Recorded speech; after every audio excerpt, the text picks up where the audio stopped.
할렐루야. 하나님의 은혜가 이 시간 모두에게 임하기를 주의 이름으로 축원합니다. 오늘 말씀의 제목 한번 따라서 하나님은 엘리야가 제 위치에 있기를 원하셨습니다. 아멘. 믿음 되길 바랍니다. 모든 사람은 자기의 자리가 있습니다. 아버지의 자리가 있고, 그리고 그가 나가는 직장에서의 자리가 있고, 그리고 교회에 오면 직분, 부서, 찬양대, 이레관연악단, 장로님, 권사님, 그런 나름대로의 자기가 있어야 될 위치가 있다는 것입니다. 내가 서 있어야 될 위치가 어떤 것들인가를 한번 오늘 설교 듣는 동안에 생각해 보시길 바라고요. 또 한 가지는 그 위치에 나는 제대로 서 있는가를 생각하면서 오늘 말씀을 들으면 은혜가 되리라 생각이 듭니다. 제가 원주에서 고등학교를 다녔는데 제 친구 아버지가 전기 사업을 하셨습니다. 직원 한 두세 명 데리고 이제 길가에 상가가 있었고요. 거기서 어떤 수주가 들어오면 가서 일하고 이제 그런 것이라서 길가에 있고, 그래서 친구네 집이라서 자주 놀러 간 적들이 있습니다. 직원이 두세 명 되니까 몇 년 이렇게 왔다 갔다 하니까 그래저래 이렇게 알고 인사도 하고 이제 그랬습니다. 어느 날인데 그때가 정확히는 모르겠는데 신학대학에 제가 붙고, 그리고 아직 학교는 안 간, 그러니까 한 2월 정도 봄방학 그때쯤이었던 것 같습니다. 친구네 가게에 갔더니 친구는 없고 온다 그랬는데 없고, 그 직원 중에 가장 나이가 많으신 한 60대 초반 정도 되시는 그 아저씨 기사분이 난로를 이렇게 쬐고 계셨습니다. 아니까 인사를 드리고 이제 거기 앉아서 기다리는데 친구가 이제 안 오는 거예요. 근데 그 아저씨가 먼저 대뜸 저한테 한다는 말이, 야, 너 신학대학 들어갔다며? 그래요. 야, 축하한다. 그러는 거예요. 그래서 얘기 들으셨어요? 그러니까 들었지. 그러면서 자기의 속 얘기를 이렇게 꺼내놓기 시작하셨습니다. 알고 보니까 그분이 이북이 고향인데, 이북에 살 때에 평양 쪽에 살았는데 아주 신앙이 좋았다 그래요. 저는 그분이 신앙생활을 하는지 몰랐거든요. 그냥 가끔 술 먹고 있는 것도 많이 봤고, 또 그때 나랑 얘기할 때도 약간 아달달이 이렇게 완전히 취한 건 아니고 약간 드신 것 같은 느낌이 있었거든요. 그래서 교회라고는 전혀 생각 못했는데 거기 있을 때 당신이 믿음이 굉장히 좋아서 평양에 신학교가 있었거든요. 평양에 신학교를 들어갔었대요. 그래서 1년을 다니고 2년 되던 해에 전쟁이 터졌다는 거예요. 그러면서 자기 인생이 꼬이기 시작했다는 거예요. 그래서 어떻게 남하해가지고 피난 나와가지고 이 남한 땅에서 아무런 근거지가 없는 데서 먹고 살려니 얼마나 삶이 힘들었겠어요. 치열하게 살다 보니까 서서히 하나님과의 관계도 멀어지고, 심지어는 자기가 신학대학에 들어간 거 기억조차도 흐려지는 그런 상태에 살고 있다. 그 얘기를 하면서 갑자기 눈물을 쭉 흘리는 거예요. 근데 제가 얼마나 당황했는지 몰라요. 왜냐하면 지금쯤 같으면 어깨를 두드리고 위로도 해주고 그런데, 아버지뻘 되는 분이 전혀 그런 분위기가 없던 분인데 그날 제가 얘기하면서 저한테 자기의 속 얘기를 하면서 눈물을 이렇게 흘리는데 내가 어떻게 받아줘야 될지를 모르겠는 거예요. 아니, 친구 새끼라도 이게 빨리 와야 돼. 그날따라 안 나와 이게. 그러면 이제 분위기라도 반전시킬 수 있는데 얘도 안 오지. 아저씨는 울고 계시지. 나는 대답할 말이 당황돼서 없지. 이렇게 그 잠깐이었는데 엄청나게 제가 당황했던 기억이 있습니다.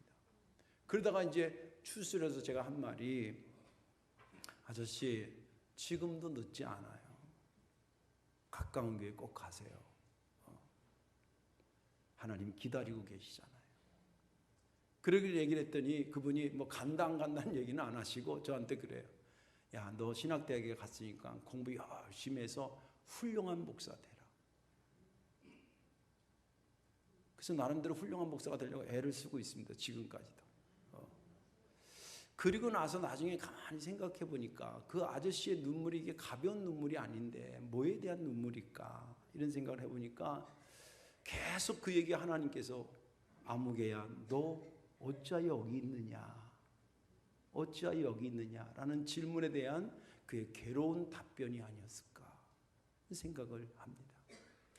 하나님은 엘리야에게 엘리야야 어찌하여 네가 여기 있느냐라고 하면서 그가 제 위치를 찾아오기를 그토록 원하셨던 하나님이십니다. 믿음 되길 바랍니다. 오늘 본문에 있는 말씀은 이스라엘의 남북이 나눠지고 가라지고 막 가는데 아무튼 남북 전체 통틀어서 가장 못된 왕, 가장 악랄한 왕 꼽으라면 단연 1등인 왕이 아합 왕인데 북이스라엘에 그 왕 때 있었던 스토리입니다. 이가 얼마나 악랄하고 못됐냐면 자기 부인 이세벨이 사실은 급이 더 위에요. 그래서 참 부인을 잘 얻어야 되겠더라고. 이 아합이 부인을 잘못 얻는 바람에 아주 그냥 우상 숭배하는데 아주 적극적 전 국민을 막 그렇게 움직입니다. 근데 이 엘리야 입장에서 볼 때는 이게 보통 일이 아니잖아요. 오늘 본문 읽은 그 앞의 내용부터 사실은 이야기가 시작돼서 그래요. 말씀드리는 거예요. 그래서 안 되겠다 싶어가지고 영적 결투를 신청합니다. 갈멜산에서 제단 2개 쌓고 바알이 섬기는 게 진짜인지 하나님 섬기는 게 진짜인지 시험했는데 영적 결투에서 당연히 엘리야가 이겼죠. 하나님이 참신이라고 하는 것을 드러냅니다. 그리고 나서 그 바알 선지자들을 제거했는데 그 소식이 뽀로록 누구한테 들렸냐면 그 악랄한 이세벨한테 들렸습니다. 이 여자가 방방 뜨고 난리가 났어요. 그러니까 당장 내일 가가지고 엘리야 죽여버리겠다고. 그 소식이 또 들려서 엘리야한테 들리니까 엘리야가 여러 가지가 복잡해지는 거예요. 그래서 딱 다 팽개치고 거기서 뛰쳐나옵니다. 사실은 죽고 싶어서 그냥 광야로 나오면 죽을 것 같으니까 광야로 이스라엘 같은 데는 광야나 사막은 그냥 물 없이 가면 그냥 자살행위거든요. 그냥 그렇게 나온 겁니다. 그런데 하나님의 천사가 로뎀 나무 밑에 쪼그리고 자는 엘리야를 이렇게 어루만지면서 이거 먹어라, 이거 마셔라. 그렇게 2차례 성경은 기록하고 있는데 계속 나왔겠죠. 그래서 제우 기력을 채워서 40일 걸어서 어디 가냐면 저 남쪽에 있는 호렙산의 한 동굴에 기거하기 시작합니다. 그때에 하나님께서 나타나면서 오늘 본문은 시작됩니다. 엘리야야, 네가 어찌하여 여기 있느냐. 그러니까 엘리야가 말하기를 하나님 저 굉장히 열심히 한 거 아시잖아요. 그래서 제가 열심히 했으면 뭔가 좀 변화가 일어나고 그래야 되는데 이스라엘 백성들이 하나님의 언약을 막 뽀개고 그것만 하는 것이 아니라 하나님의 제단들을 다 부서뜨리고 하나님 믿어야 된다고 외치는 선지자들을 싸그리 다 죽이고 나 혼자 남았는데 나마저도 죽여버린다 그래서 제가 무서워서 도망 나왔습니다. 그런데 제 심정은 지금 딱 죽었으면 좋겠습니다.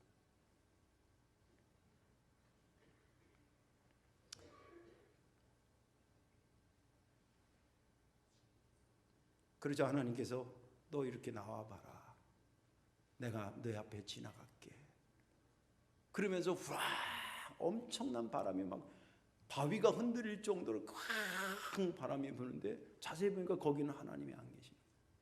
그리고 나더니 조금 더 우르르 하더니 막 지진이 나면서 땅이 막 요동치더니 또 거기도 하나님이 안 계십니다. 지진이 나면서 그 다음에 불이 확 타올랐는데 거기도 하나님이 안 계십니다. 근데 왜 드라마 같은 데 보면 왕 쫙 조용해져서 아주 조용해진 상태잖아요. 그런 상태가 됐는데 세미한 음성이 들리기 시작했어요. 이것은 소리는 작지만 정확히 들리는 소리를 세미한 소리가. 그 세미한 소리가 들리면서 아까 얘기했던 말과 똑같은 말을 하십니다.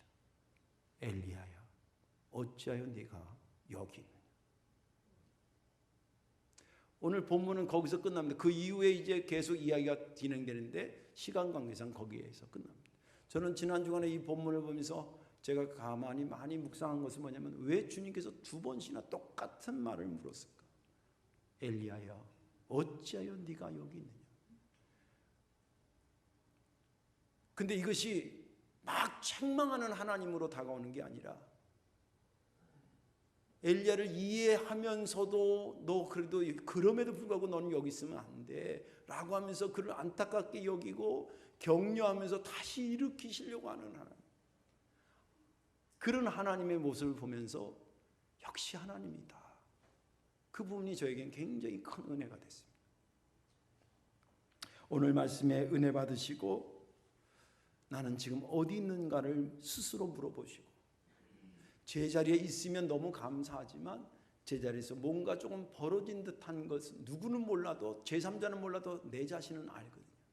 그런 것이 있는 자들이 이 말씀 듣고 자기 자리로 찾아가는 그런 역사가 있기를 주님의 이름으로 축원합니다.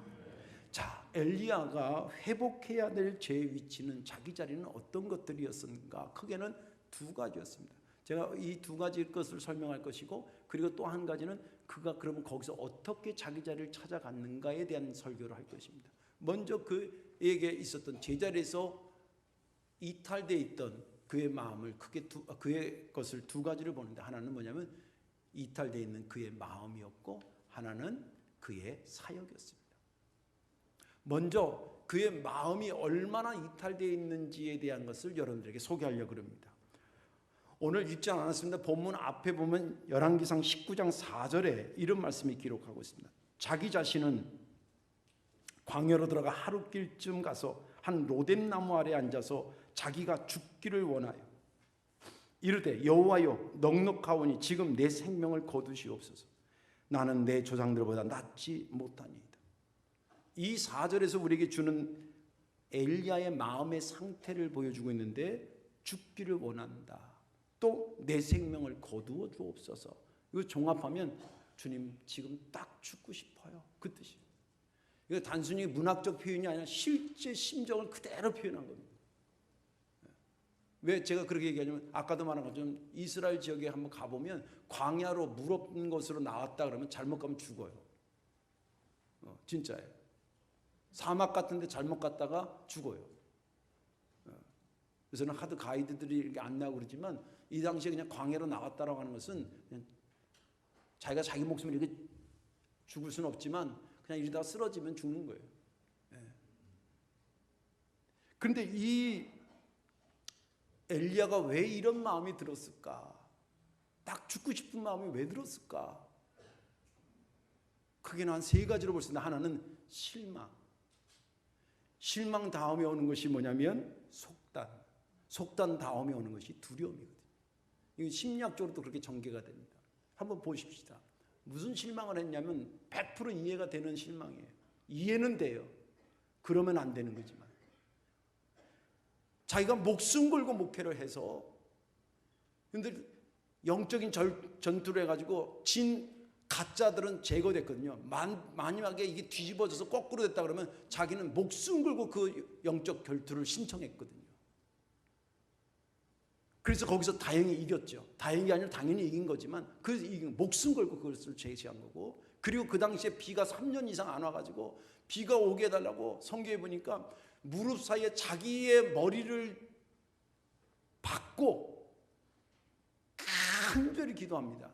그런데 그 모습이, 얘기를 들으니까 잘 감이, 집에 가서 한번 해보세요. 배 나온 사람 절대 못해요. 다리 벌려놓고 머리를 얼마나 숙였는지 자기 무릎 사이에 머리를 넣었다는 거예요. 집에 가서 한번 해보세요. 이라니까. 안 되는 사람 다음 주에 저한테 얘기해보세요. 다이어트 해야 돼요. 아무튼 그렇게 기도해서 그 비가 내리게 했어요. 그러면 왕하고 그 신하들이 딴 데 가 있다가 얘기를 들은 거라 그러면 혹시 그거 가짜 아니야 이럴 수 있지만, 그 현장이 자기 눈으로 봤으면 바뀌어야 될 거 아니에요, 인간들이. 응? 안 바뀌는 거예요.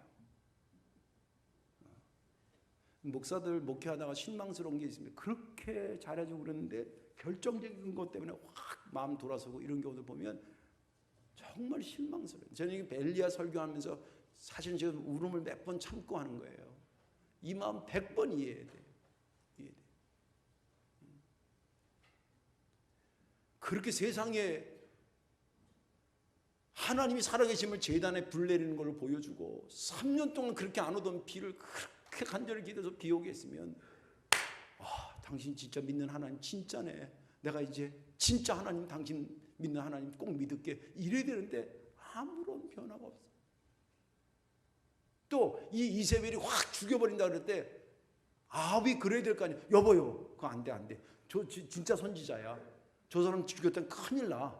이 막아야 되는데 이 아합이 아무 소리도 안 해. 뭐 속이 좀 불편했는지 모르겠지만 결정적으로 막지 않아요. 그런 상태가 지금 자기한테 나름대로는 열심히 했는데 엘리야 입장에서는 그런 상태가 자기한테 피드백으로 돌아올 때 그 받는 엘리야가 얼마나 힘들었겠어요. 실망이 꽉 찬 겁니다. 근데 실망이 차면 실망으로 끝나는 게 아니에요. 잘 보세요. 실망이 어디로 넘어가냐면 속단으로 넘어가요. 누구한테 실망이 되면 그 사람이 이런 거 아니야 그러면서 다른 생각을 막 내가 속단하잖아요. 실망이 딱 오면서 어떤 속단을 하냐면 이스라엘에 있는 선자들을 다 죽였다, 다 죽었다라고 속단을 해요. 사실은 그렇지 않았거든요. 성경에 보면 이세벨을 통해서 그 왕비 때문에 여러 사람 선자가 죽은 건 사실입니다. 근데 다 죽은 게 아니에요. 하나님께서 그 신하 중에 오바댜라고 하는 사람을 통해서 선자 100명을 살려냅니다. 성경에 보면. 그래서 요 당시의 얘기예요. 한 번에 100명을 다 못 넣으니까 한쪽에 50명 한 그룹을 해서 동굴에 숨기고 한 명 50명 해가지고 딴 그룹은 딴 그룹 해서 이렇게 먹을 걸 갖다 줘서 살려줘요. 그리고 오늘 읽지 않았지만 요 뒤에 쭉 내려가면 하나님께서 야, 네 생각에는 다 죽은 것 같지? 내가 바알한테 무릎 꿇지 않은 7,000명을 남겨놨어. 자, 팩트는 100명이 살아있고 7,000명이 살아있는데 너무 실망감에 확 뒤집어지니까 나름대로 속단하는 게 뭐냐면 다 죽었다 생각하고 그 다음 순서는 나라고 생각하는 거예요. 이해는 되지만 틀린 속단이었죠. 그리고 나서 온 것이 뭐니까 나라고 생각하니까 죽음의 화살이 나한테 딱 가르치니까 확 두려움이 오는 거예요. 그래서 도망 나온 거예요. 근데 엘리야가 원래부터 그랬던 사람이 아니에요. 굉장히 마음이 단단한 사람이었고요. 정말 견고한 사람이었고요. 엄청난 역사를 일으켰던 사람이에요. 구약에 보면 엘리야만큼 기적을 많이 일으킨 사람도 드물 정도로. 그리고 얼마나 마음이 믿음에서 꽉 찼었냐면 그가 여러분 아까 말한 거 3년 동안 가뭄 들었다잖아요. 먹을 게 없어요. 근데 하나님께서 사르밧에 가가지고 사르밧에 사는 그 과부한테 가서 너 먹을 걸 달라고 해서 먹으라. 그러면 그가 대접하게 되고 그를 내가 축복할 거야. 이런 말씀을 듣고 가져가서 진짜 사르밧에 있는 한 과부 집을 가요. 근데 과부가 나무 떼기 몇 개를 이렇게 주스러 다녀요.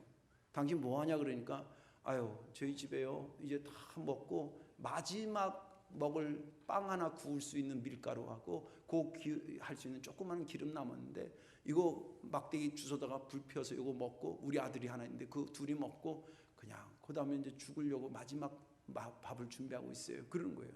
그러면 엘리야도 염치가 없지. 내가 같았으면 아유 그러셨냐고. 그리고 난 딴 데로 갔을 것 같아. 난 착한 목사라. 근데 엘리야가 딱 뭐라는 줄 알아요? 그거 해서 나한테 가져오라.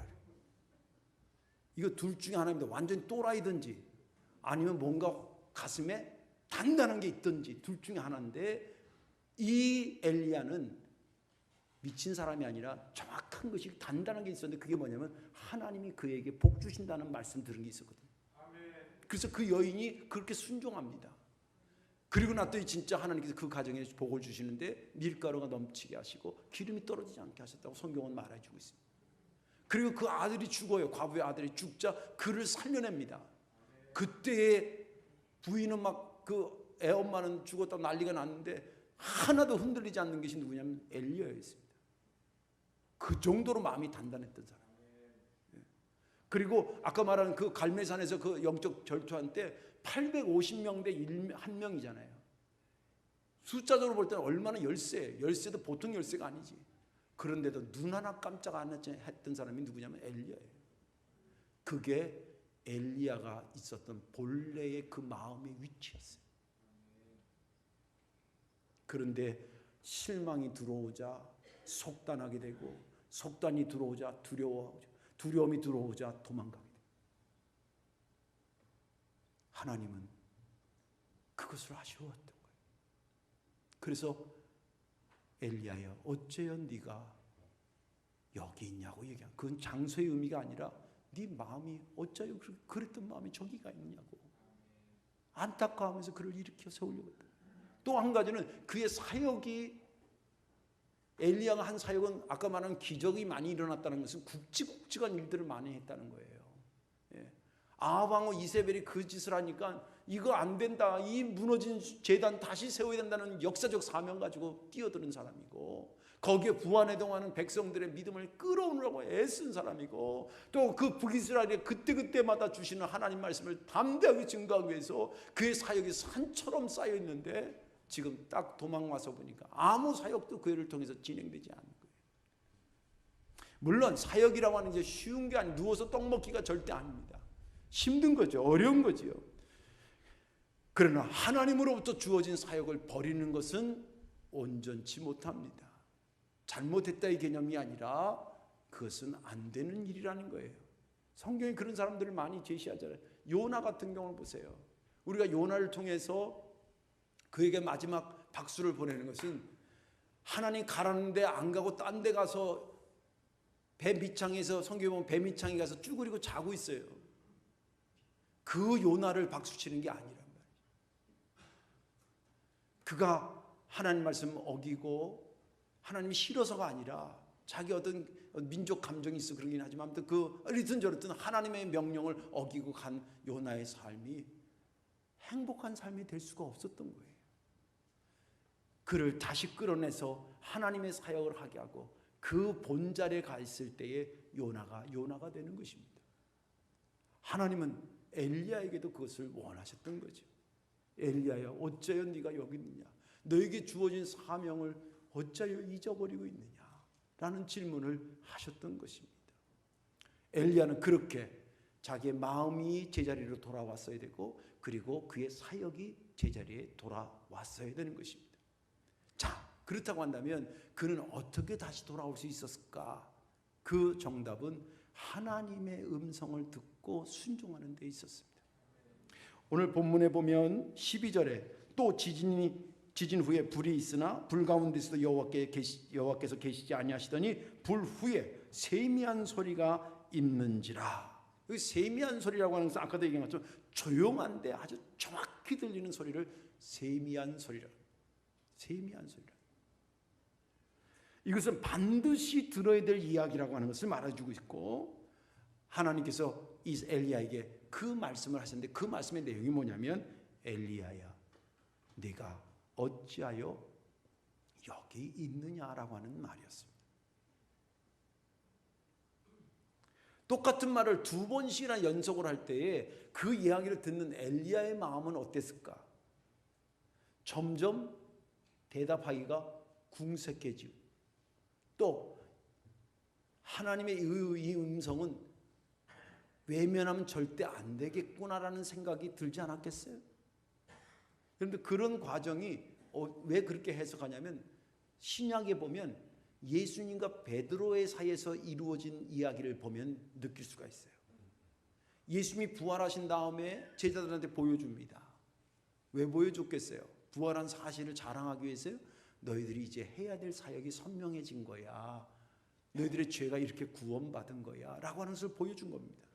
근데 그것을 보고 베드로나 다른 제자들이 주님 그럼 우리가 어떻게 해야 되죠? 이렇게 해야 되는데, 그렇게 못하고 베드로가 뭐라면 고민하다가 고민을 했겠죠. 고민하다가 뭐라면, 아유 나는 옛날처럼 갈릴리 가서 물고기나 잡고 먹어야지. 그리고 일어섭니다. 그랬더니 다른 제자들이 그럼 나도 갈게 해서 우르르 갈릴리 바다로 갔어요. 밤새 고기를 잡았는데 못 잡은 거예요. 근데 누가 저 뭇가에서 어둑어둑한데 거기 어디다 금을 던져라고 막 얘기합니다. 던졌는데 물고기가 많이 잡혀요. 순간 그 중에 하나가 외쳐댑니다. 예수님이다 이렇게. 왜냐하면 자기들이 맨 처음에 예수님 3년 전에 만날 때 비슷한 상황이 똑같이 재현됐거든. 마치 네가 어찌 여기 있느냐 질문을 2번 하신 것처럼 똑같은 현상이 재현되니까 딱 직감이 이건 예수님이라는 생각을 하고, 예수님이다 그러니까 베드로가 그냥 배는 아직 뭇가에 나오지 않은데 급한 마음에 먼저 수영해서 뭇가에 앉아있는 예수님한테 왔더니 진짜 예수님이 거기 앉아 계시는 거예요. 그리고 아주 진지한 대화가 짧은 시간에 주고받습니다. 베드로가 물에서 나왔으니까 물이 뚝뚝뚝 떨어지겠죠. 그리고 그 앞에 섰는데 유구무원이에요. 왜 애들이 뭐 잘못하다가 엄마 앞에 딱 섰을 때 할 말이 없어진 것처럼. 근데 거기다 대고 예수님이 뭐라 그러냐면 요한의 아들 시몬아 네가 나를 사랑하느냐 이렇게 물어요. 처음 물으니까 베드로가 예 제가 주님 사랑하지요. 그리고 끝났으면 좋은데 예수님이 두 번째 질문을 똑같이 요한의 아들 시몬아 네가 나를 사랑하느냐. 성경은 그렇게 표현되지 않는데 두 번째 질문을 듣는 순간에 베드로의 마음이 불편해지기 시작했을 겁니다. 이걸 어떻게 대답해야 되지? 그래서 똑같은 대답을 했는데 내가 주님을 사랑합니다. 그 말을 했는데 아마 속도는 조금 늦어졌을 것 같아요. 예, 제가 주님 사랑하지요. 이랬을 것 같아요. 거기서만 끝나도 좀 괜찮은데 주님께서 세 번째 똑같은 질문을 해요. 요한의 아들 시몬아 네가 나를 사랑하냐. 그 질문을 들으니까 베드로가 정말 힘들어진 거예요. 그것을 성경은 요한복음 21장 17절에 이렇게 얘기를 하고 있습니다. 세 번째 이르시되 요한의 아들 시몬아 네가 나를 사랑하느냐 하시니 주께서 세 번째 네가 나를 사랑하느냐 하심으로 베드로가 근심하여 이르되 주님 모든 것을 아시오매 내가 주님을 사랑하는 줄을 주님께서 아시나이다. 예수님께서 이르시되 내 양을 먹여라. 세 번 질문하니까 똑같은 답을 대답하기가 자기가 괴로워서 근심해서 뭐라 그러냐면 사랑한다는 말을 못하고 주님이 제 마음 아시잖아요. 그렇게 답변합니다. 이런 상황이 엘리야에게도 똑같이 있었다는 거죠. 똑같은 질문을 하나님한테 두 번씩이나 받으니 얼마나 힘들고 어려웠겠어요. 그리고 이 말은 외면하면 안 될 말로 들렸지 않겠냐는 거예요. 베드로가 그 질문을 받고 돌아선 것처럼 엘리야도 이 질문을 듣고 드디어 그가 거기에 순종하기 시작합니다. 그래서 아까 말한 것처럼 거기서 자기 자리로 돌아오는 것은 하나님의 음성을 듣고 내가 순종하는 것밖에 없다고 말한 것이 그런 것입니다. 열왕기상 15장 15절에 이렇게 얘기합니다. 여호와께서 그에게 이르시되 너는 내 길을 돌이켜 광야를 통하여 다메섹에 가서 이르거든 하사엘에게 기름을 부어 아람 왕이 되게 하고 여기 보면 여호와께서 그에게 이르시되 내 길을 돌이켜. 구체적으로 여기 있느냐라고 물어보시더니 이제는 야 거기 있지 마 일로 나와 명령하십니다. 그리고 할 일을 사명을 줍니다. 이 이야기를 듣고 그가 거기서 떠나서 옮겨오기 시작합니다. 마침내 그를 가둬놨던 호렙산의 동굴에서 그가 뛰쳐나와 다시 하나님의 원자리로 돌아오게 됩니다. 이제 우리의 이야기로 돌아오고 있습니다. 하나님의 일을 하다가 실망해서 호렙산에 가는 경우들이 없어야 되겠지만 혹시 있게 될 때에 오늘 이 말씀을 기억하시면서 거기 절대 더 이상 머물러 있지 않기를 바랍니다. 주님께서 우리를 구원하신 목적은 죽음에서 살린 것 그리고 선한 일을 위해서 우리를 구원시켰다고 말씀합니다. 이게 하나님에 대한 내 위치입니다. 내가 너를 죽었기 때문에 살리고 내가 너에게 선한 일을 위해서 내가 너를 구원한 거야. 이게 우리가 있어야 될 위치입니다. 힘들어도 그것은 어쩔 수가 없습니다. 그때에 들려오는 주의 음성에 귀를 기울이죠. 조금 벗어났다고 생각할 때 다른 사람은 몰라도 본인은 정확히 알거든요. 내가 이러면 안 되는데 그러면 안 된 거예요. 누가 얘기를 하고 안 하고 상관없어요. 하나님과 본인은 아는 거예요. 그때 주의 음성을 듣고 오늘도 이것이 주의 음성일 수 있습니다. 이 음성을 듣고 그래 이 말씀 따라 살아야지. 그리고 일어서면 이것이 여러분들이 그동안 가뒀던 호렙산의 동굴이 변화돼서 현장의 원래 위치로 오게 되는 것입니다. 이제 말씀을 정리하겠습니다. 엘리야가 이렇게 괴로워하고 힘들어하는 거 보니까 어디서 많이 본 모습 같지 않아요? 뭘 어디서 찾아? 내가 그러지. 또 내 주변에 내 남편이 그럴 수도 있었고요. 내 아내가 그럴 수도 있고요. 내 자식들이 그럴 수 있어요.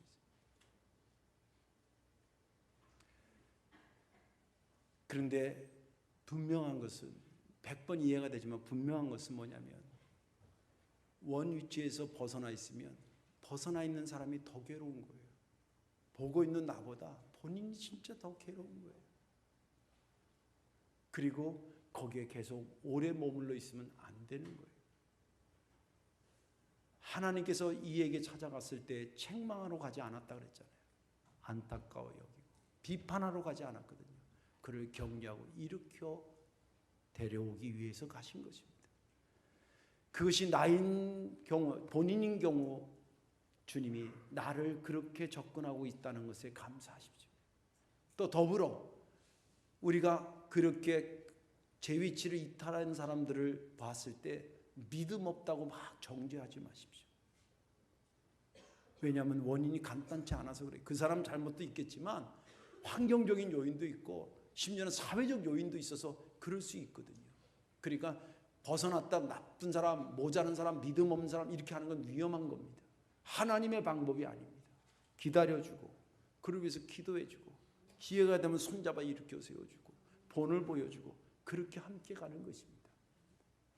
아무쪼록 오늘 주님께서 우리가 있어야 될 정확한 위치에 있기를 원하신다는 마음을 가지시고 이 사순절에 십자가를 바라보면서 내 위치를 찾아가시는 저와 여러분들 되시기를 주님의 이름으로 축원합니다. 기도하겠습니다. 사랑과 은혜가 많으신 아버지 하나님 고맙고 감사합니다. 내 위치를 지킨다라고 하는 것이 쉽진 않지만 내 위치에서 벗어나 있는 것이 행복한 것이 아님을 저희는 잘 압니다. 자비하신 아버지 하나님, 오늘 이 엘리야를 안타까운 마음으로 찾아가셔서 그를 일으키시고 다시 자기 자리로 옮겨오신 주님, 그 손길 우리에게도 펼쳐주시고 내 주변에 있는 사람들에게도 펼쳐주셔서 자기의 신앙의 위치들을 찾아 행복한 신앙생활하는 복된 자들 삼아 주옵소서. 예수님의 이름으로 축복하며 기도하옵나이다. 아멘.